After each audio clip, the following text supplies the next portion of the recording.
I mean, it makes me think also of in a more successful light, Bob Dylan.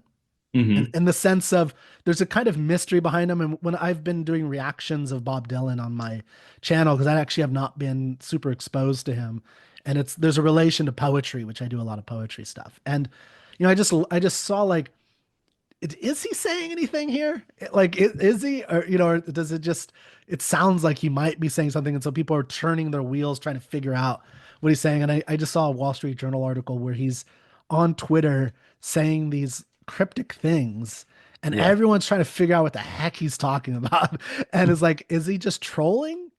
Or is he not trolling, but is he like just messing with people, or does he mean it? And how much of it is on purpose in a sense. And there's an interesting, I think, parallel in terms of, in terms of that kind of lifestyle or goal, I guess you could say. So Hmm. anyway, but there's something about all artists that are quixotic.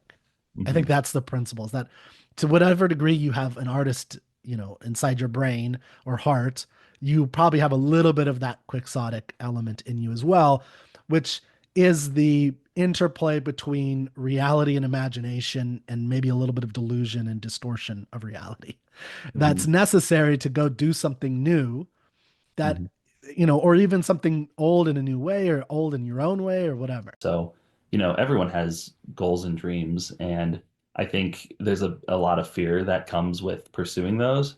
And so when you can read it and see a character like Don Quixote pursue his dreams, then it is inspiring to you because then you can see like, oh, if he did it, then why can't I? Because, I'm not doing the impossible like becoming a knight, It's yeah, it's just like an incredibly inspiring story, and that's I think a lot of people can get that from it. Otherwise, you languish, are kind of sitting there and just not changing, moving, improving.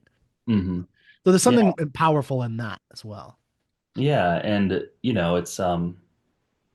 it's always good to just sort of aim for that level that is unattainable, like if Hmm. you and I think when you aim that high, then it's like where you land is it's better off than where you are. So it's like if you aim high, like being a knight, being a filmmaker, whatever it is, then it's just like where you land, that's you know probably comfortably you push yourself to the limit, and just like having those goals at least helps you keep your head up and aim high.